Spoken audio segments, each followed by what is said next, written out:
Hey y'all, it's Ashley at Bookish Realm, and here is the video that you have been waiting for. These are my most disappointing and worst reads of 2020, and I honestly don't think that I'm going to read anything else. This is the 24th of December. I'm not going to read anything else that would make this list. So with that being said, let's talk a little bit about song choice and a little bit about the song. So I went with The Grinch because the line is, "You're a mean one, Mr. Grinch." And I think these are books that have just been horrible to me. Intentional? Probably not. No one was thinking about me when they wrote these books, but these books have put a dent in my year, if our year wasn't bad enough already. So I'm gonna go through and talk about the song first, and then we'll jump into why I think these books just were not quite up to par for me. So the song "You're a Mean One, Mr. Grinch" is a Christmas song that was originally written and composed for the 1966 cartoon special Dr. Seuss's How the Grinch Stole Christmas. So the lyrics were written originally by Dr. Seuss, and the music was composed by Albert Hogg, and the song was performed by Thurl Ravenscroft. That's a really hard name to say. Say that 3 times. The song's lyrics, of course, go through descriptions of how horrible the Grinch is, and I think that this was the perfect song to use specifically for this video. The soundtrack to the special, which includes this song, actually won the Grammy Award for Best Album for Children at the 10th Annual Grammy Awards. Okay, so let's go ahead and jump into the books. Most of these I don't have. Actually, I only own one of them, and I'm still not going to pull the book out of my shelf because I just don't feel like putting my shelves back together. But clearly I wouldn't own these because I don't enjoy them, so why would I own them? Right? Okay, so the first one on my list should be of no surprise to anyone, and that is Midnight Sun. Midnight Sun by Stephanie Meyer. So I read all of the Twilight books, reread them in addition to this new release with Bethany and a few other people. Bethany asked me to be a part of a group where we would actually end up reading these books and having live shows and analyzing the books. And I have a full review in which I talk about why nostalgia isn't enough to justify why you enjoy these books. I'll make sure I'll link that in the card symbol above. But Midnight Sun essentially is just a retelling of Twilight from Edward's perspective. I know that a lot of people loved getting Edward's perspective, but listen, I wasn't one of those people, because guess what? It just made Edward feel like more of a creep to me. Like, there were parts where he actually called himself a peeping Tom and said that he needed to oil her window so that he could get in and out of it to watch her sleep. It was just not a good reading experience for me. I grew up with Twilight. I remember reading Twilight when I was in high school. I just don't have any emotional ties to it. I just feel like, even for nostalgia purposes, where I can remember sitting in AP Chem and reading the books when I was supposed to be doing, I don't know, some type of chemical, mathematical work, whatever, I don't feel like it is enough. And this book was poorly written. It was poorly written because there were aspects of Midnight Sun that Stephanie Meyer changed that didn't even happen in Twilight. She recreated scenes. How do you recreate scenes for something that's already been established? It just didn't make any sense. There were just so many problematic aspects of this book that there was no way in hell that I ever would have enjoyed it. So definitely was a 1-star read for me. I will never read it again. I know that there has been discussions about her writing more books from other people's perspectives. I just don't care anymore. I'm not gonna pick them up. I put myself through enough torture for the months that I did read those books. The next one that I have on this list is One to Watch, and this is probably an unpopular opinion. A lot of people seem to love One to Watch. if you go on Goodreads, and a lot of people that I'm friends with on Goodreads, a lot of people that I know in this community, like, absolutely adored One to Watch. I didn't. I thought the fat rep was horrible. And being a fat person myself, I thought it was horrible. I did not like the fat rep at all. It just did not work for me. I feel like there were stereotypes that were reinforced and perpetuated in this book that maybe some people did not pick up on, but they were there. I know that even when Bethany read it, and I'll make sure that I link Bethany's review of this book up in the card symbol above. I know what Bethany read it, she said that this also could have gone through a whole nother round of copy edits as well. In addition to the fat rep that I didn't like, I feel like this book contained a whole bunch of check box diversity points, and I don't know what exactly the author was going for. I think if you're gonna write diversely, you should actually create full characterizations of the people that are in your book instead of just putting them in there so you could check off a box and say, oh look, I have a black person in this book, because there was a black person in this book, and by the time that you find out that they're black, you forgot that they were black, because there was just nothing to continue on that conversation of any type of distinguishing characteristics. And I'm not saying that you have to create these caricatures, say that word 10 times, of certain groups, but at the same time, if you're going to do that, like, make sure that your characters are fully developed and not that they're working within a two-dimensional framework. It was just very awkward. It was just very, very awkward, and I just didn't like it. I'm super unpopular by giving this opinion because, like I said, I think that most people loved it. It just did not work for me at all. The next one that I have here is Sisters of APF, and this was written by Zane. And wow, yikes, this was my first Zane book, and this actually low-key turned me off from reading any more Zane. And I'm kind of game for anything when it comes to romance at this point. Like, I will read it all. I'm willing to try everything at least once, because how am I supposed to know what I like if I don't try it? So I went into this one with an open mind, knowing what the actual context of the story is, which is these group of women who join this sorority that is supposed to be sexually liberating, and that these are strong, independent, fierce black women that are living out their own sexual fantasies.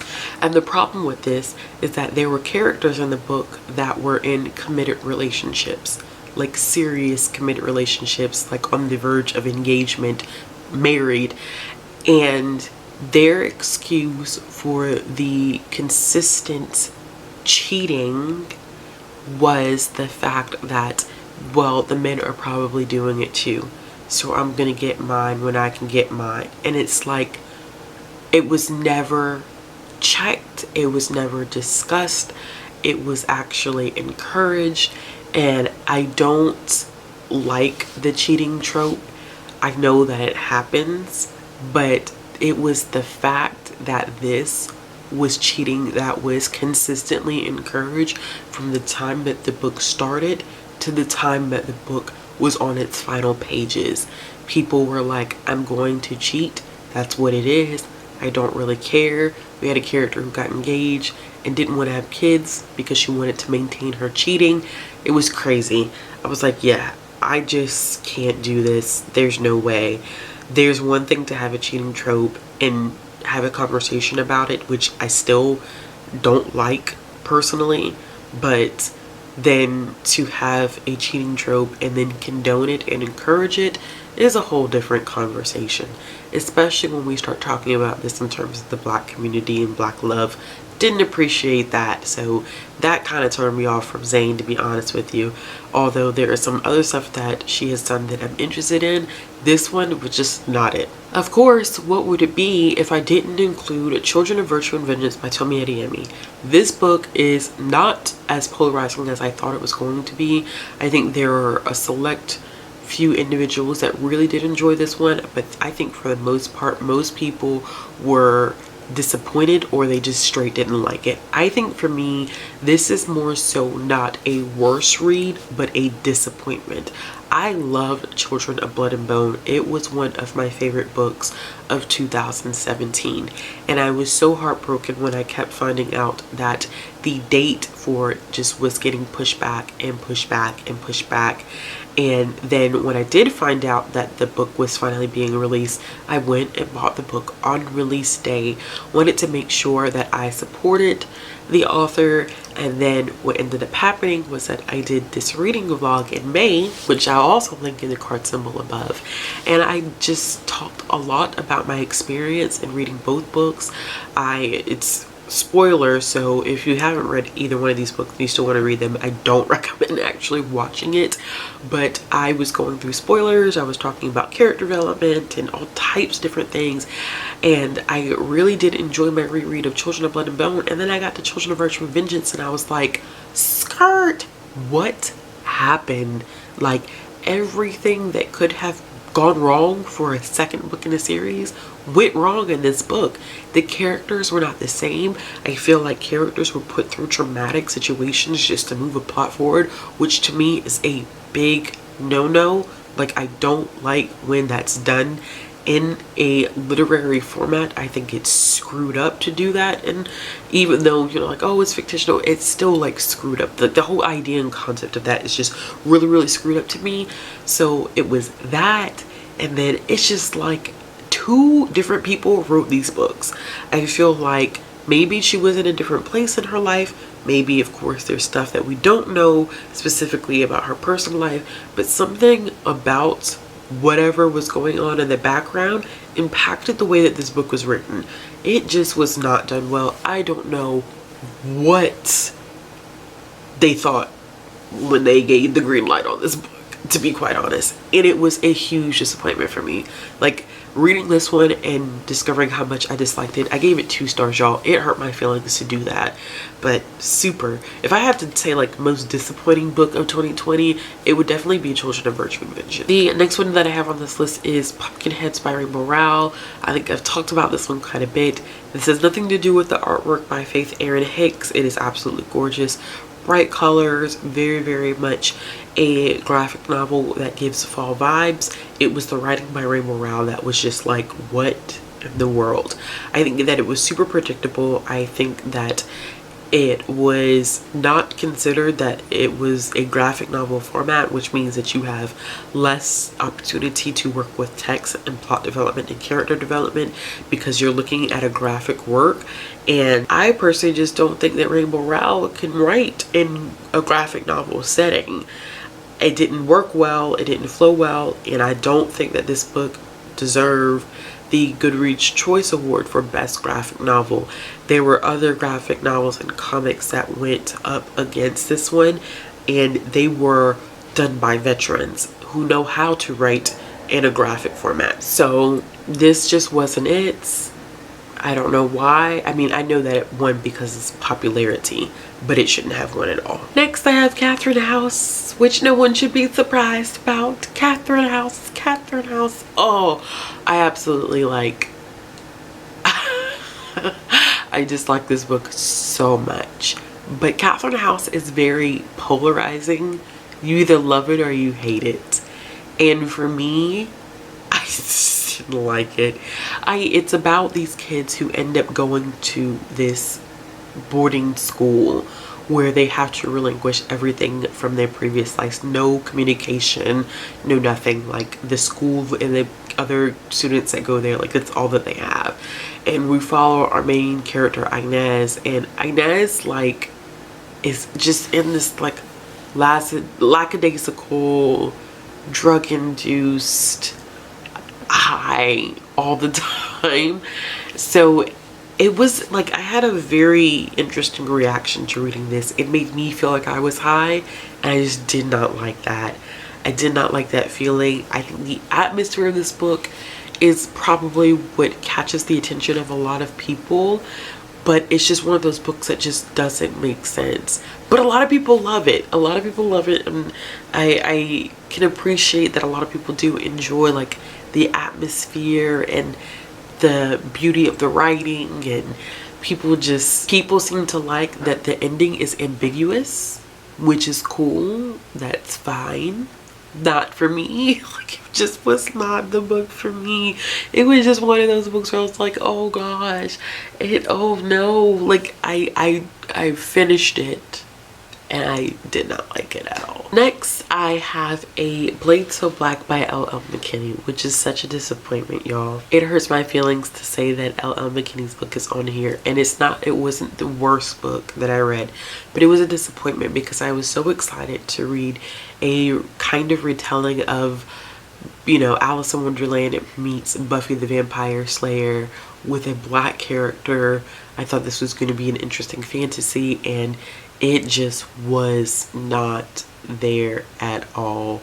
I did not care for the lack of development that we get with this fantastical world. I feel like as a reader, you're kind of just thrown into it and you learn along with Alice, but it's just a strange reading experience. I also didn't like that it didn't handle the whole process of grieving very well.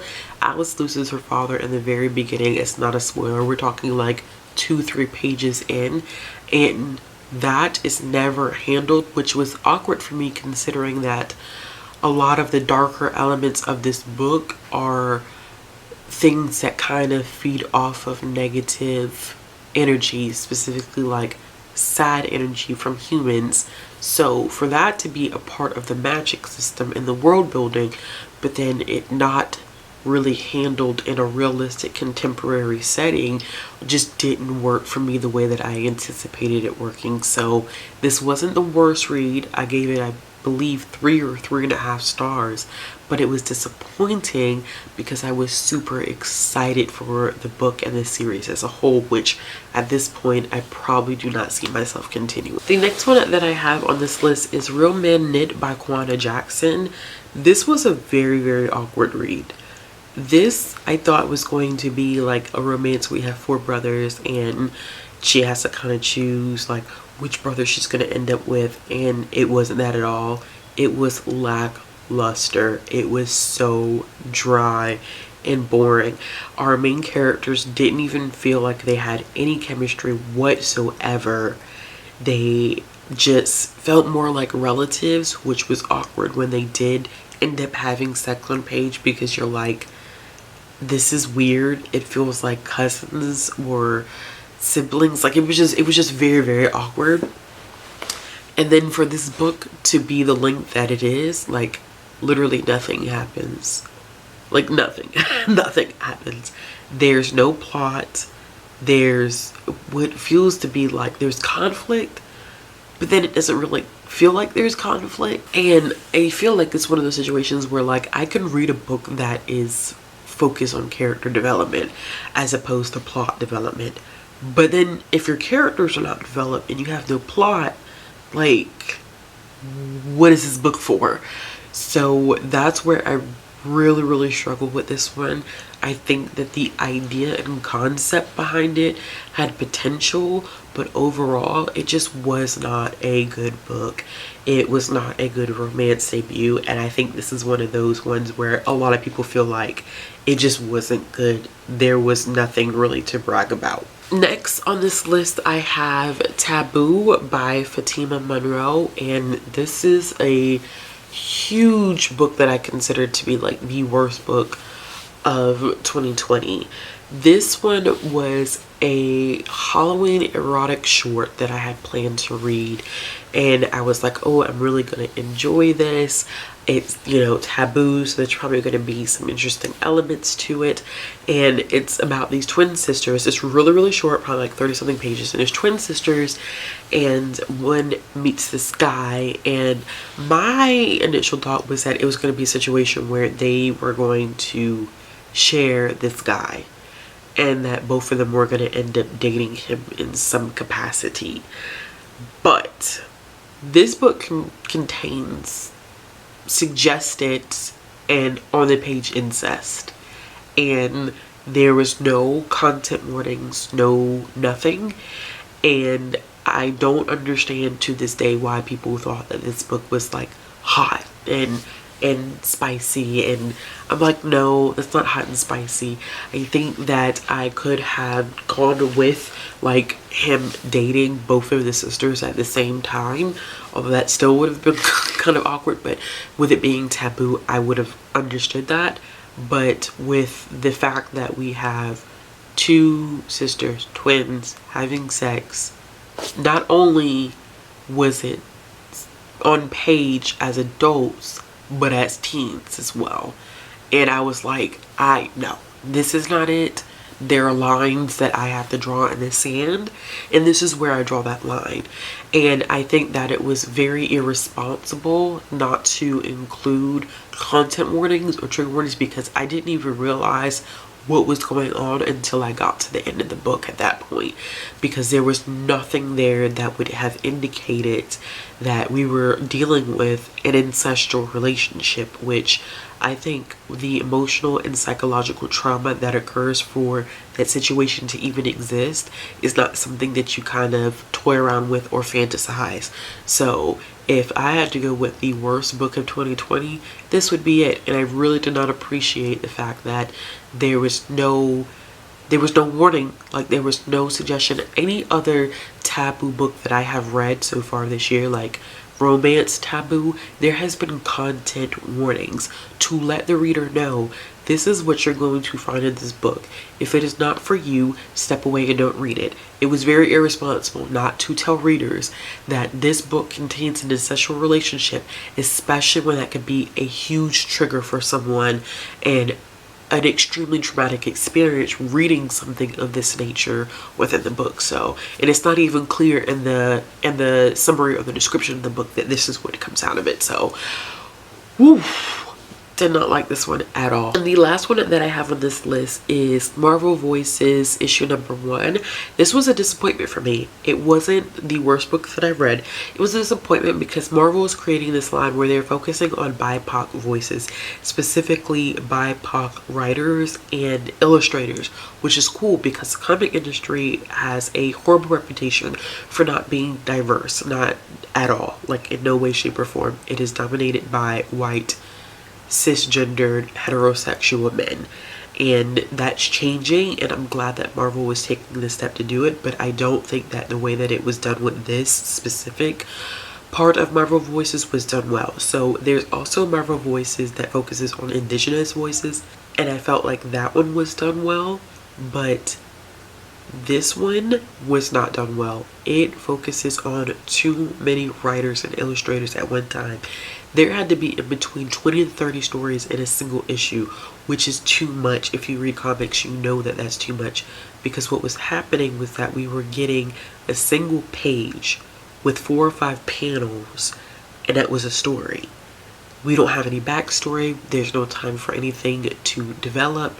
You enter confused and you leave confused as a reader. I think that they would have been better taking 3 or 4 short stories and making them into the single issue and then continuing with further issues down the line.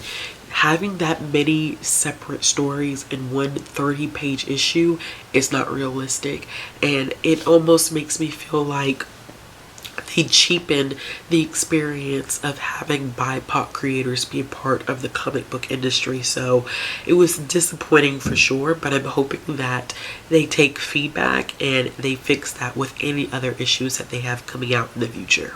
Alright y'all, so that is it. Those are my most disappointing and worst reads of 2020. Let me know in the comment box below what is one of your worst or disappointing reads. As always, if you like this video, give it a thumbs up. If you want to see more content from me, click the subscribe button, hit the bell for notifications.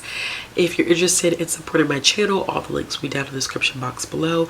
If you're interested in following me on social media, all the links will be down below as well. And I'll be back with our final Vlogmas video tomorrow, y'all. We made it! We made it! Alright, y'all.